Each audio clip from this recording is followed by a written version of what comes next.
दो भाई सफ़र को निकले। उनमें से एक अमीर था और एक गरीब। गरीब भाई की गाड़ी में घोड़ी जोती थी और अमीर भाई की गाड़ी में घोड़ा। चलते चलते रात हो गई तो आराम करने के लिए रुक गए। रात को गरीब भाई की घोड़ी ने बच्चा जना। बच्चे लुढ़क कर अमीर भाई की गाड़ी के नीचे आ गया। सुबह होते ही जब अमीर भाई ने बच्चे को अपनी गाड़ी के नीचे देखा तो गरीब भाई को जगा कर कहा, देख, मेरी गाड़ी ने बच्चा जना है। गरीब भाई बोला, भैया, गाड़ी बच्चा कैसे जन सकते हैं? यह बच्चा तो मेरी घोड़ी ने जना है। वही लुढ़क कर गाड़ी के नीचे आ गया है। दोनों भाई झगड़ने लगे और अदालत की शरण में गए। अमीर भाई ने हकीमत को रिश्वत देकर अपनी ओर कर लिया, पर गरीब भाई के पास देने के कुछ भी नहीं था। उसके पास तो सच्चाई थी। आखिर यह मामला सूर्य महाराज के पास पहुंचा। महाराज ने दोनों भाइयों को अपने महल में बुलवाया और उन्हें बूझने के लिए 4 पहेलियां दी। दुनिया में सबसे ताकतवर और सबसे तेज चलने वाली कौन सी चीज़ है? सबसे मोटी चीज़ कौन सी है? सबसे कोमल कौन है? और सबसे प्यारी क्या चीज़ है? सूर्य ने सोचने के लिए उन्हें 3 दिन दिए। पैसे वाला भाई कुछ देर तक सोचता रहा। उसकी कुछ भी समझ में नहीं आया। तभी उसे अपनी बुढ़िया दोस्त का ध्यान आया और उसी से सलाह लेने के लिए उसके घर पहुंचा। उसकी रोनी सूरत देखते ही बुढ़िया बोली, इतने उदास क्यों हो मेरे बेटे? क्या बताऊं अम्मा, महाराज ने मुझे बूझने की 4 पहेलियां दी है और समय दिए हैं कुल 3 दिन। मुझे बताओ, मैं भी तो सुनूं। कौन सी पहेलियां हैं? अच्छा तो सुन। पहली पहेली यह है कि दुनिया में सबसे ताकतवर और सबसे तेज चलने वाली कौन सी चीज़ है? अरे बस इतनी सी? यह भी कोई पहेली है? मेरी पित्ती सी भूरी घोड़ी से ताकतवर कौन हो सकता है? और तेज तो वह है। दूसरी पहेली सुन। सबसे मोटी चीज़ कौन सी है? अरे यह हमारा सूअर, जिसे हम 2 साल से पाल रहे हैं, अभी भी इतनी मोटी हो गई है कि अपने पैरों के बल खड़ा नहीं हो सकती। तो तीसरी पहेली सुन। दुनिया में सबसे कोमल चीज़ क्या है? पैरों की बिछावन। जाहिर है उससे अधिक कोमल और क्या चीज़ हो सकती है? अच्छा, अब आखिरी पहेली भी सुन लो। दुनिया में सबसे प्यारी कौन सी चीज़ है? मेरा पोता वही है सबसे प्यारा। भगवान तुम्हारा भला करे। मैं आज बन तुम्हारी आभारी रहूँगा। तुमने मुझे कम अक्ल वालों की अक्ल दी है। उधर गरीब भाई फूट फूट कर रोता हुआ घर पहुँचा। दरवाजे पर उसकी 7 साल की बेटिया उसे मिली।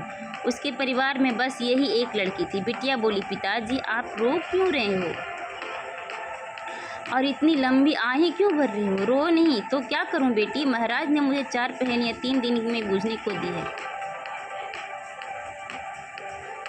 और मैं ज़िंदगी भर उन्हें नहीं बूझ पाऊंगा। मुझे बताओ कौन सी पहेलियां हैं वो? तो सुनो बेटी, दुनिया में सबसे ताकतवर और सबसे तेज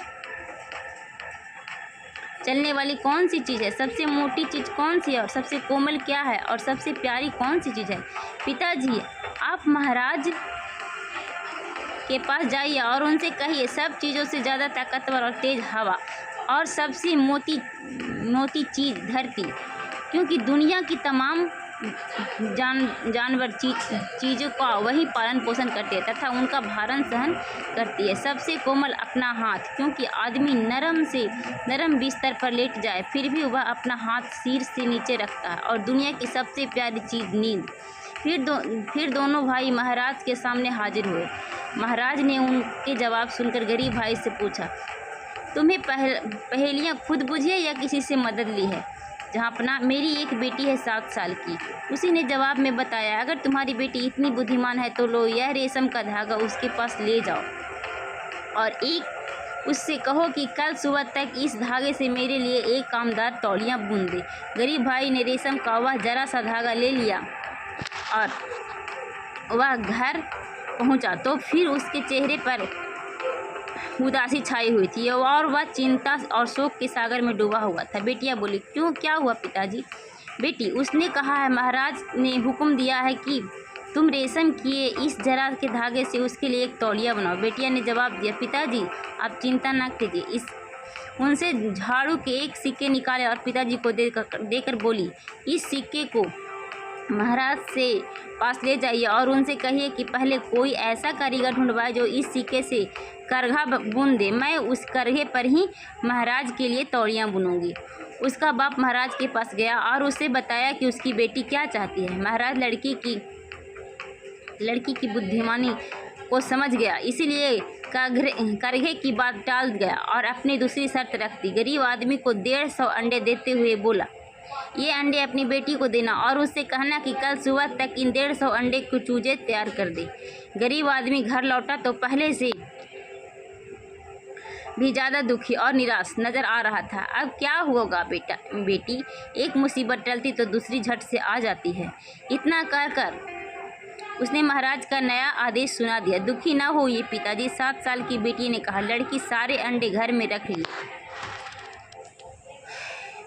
और वह बाप से बोली, आप महाराज से कहिए कि चूजे के लिए एक ही दिन में उगा हुआ दाना चाहिए खेत से। उसमें दाना बोना होगा और उसे काट कर दाना निकालना होगा। सो यह सब काम एक ही दिन में पूरा हो जाना चाहिए, नहीं तो चूजे नहीं खाएंगे। महाराज मन ही मन लड़की की अक्लमंदी को लोहा मान गया और बोला, अगर तुम्हारी लड़की इतनी बुद्धिमान है तो उससे कहना कि कल सुबह वह स्वयं यहाँ आए, मगर इस बात का ध्यान रखे कि वह न नंगी आए, न कपड़े पहन कर आए, न पैदल आए और न ही घोड़ी पर सवार हुआ है और न ही कोई भेंट लेकर आए और न ही बिना भेंट के आए। गरीब आदमी ने सोचा, बस अब मारे गए, यह काम तो मेरी बेटी भी नहीं कर पाएगी। लेकिन बिटिया बोली, दुखी ना होइए पिताजी, जरा शिकारियों के पास जाकर एक जिंदा खरगोश और जिंदा तितिर ले आइए। सो उसका बाप एक जिंदा खरगोश और एक जिंदा तितिर खरीद लाया। अगले दिन मुंह अंधेरे ही लड़की ने अपने सारे कपड़े उतार दिया और मछली पकड़ने का जाला ओढ़ लिया, तीतर हाथ में लिया और खरगोश पर सवार होकर महाराज के महल की ओर चल दी। महाराज उसे महल में फाटक पर मिले। लड़की ने उसे झुककर सलाम किया और बोली, महाराज मैं आपके लिए यह भेंट लाई हूँ। इतना कहकर उसने तितिर को आगे बढ़ाया, लेकिन महाराज उसे लेना ही चाहता था कि वह फिर से उड़ गया।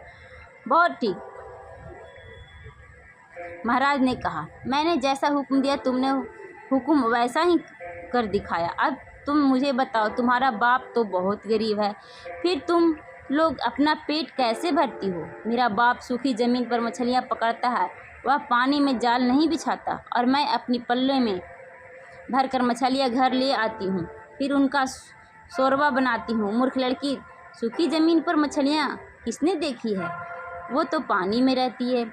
जहाँपना, आप तो बड़े बुद्धिमान हैं ना, लड़की ने व्यंग किया। क्या आपने कभी गाड़ी के नीचे घोड़े का बच्चा जनते देखा है? गाड़ी नहीं, घोड़ी बच्चा जनती है। उसके बाद महाराज ने घोड़ी का बच्चा गरीब भाई को दिलवा दिया। लड़की की बुद्धिमान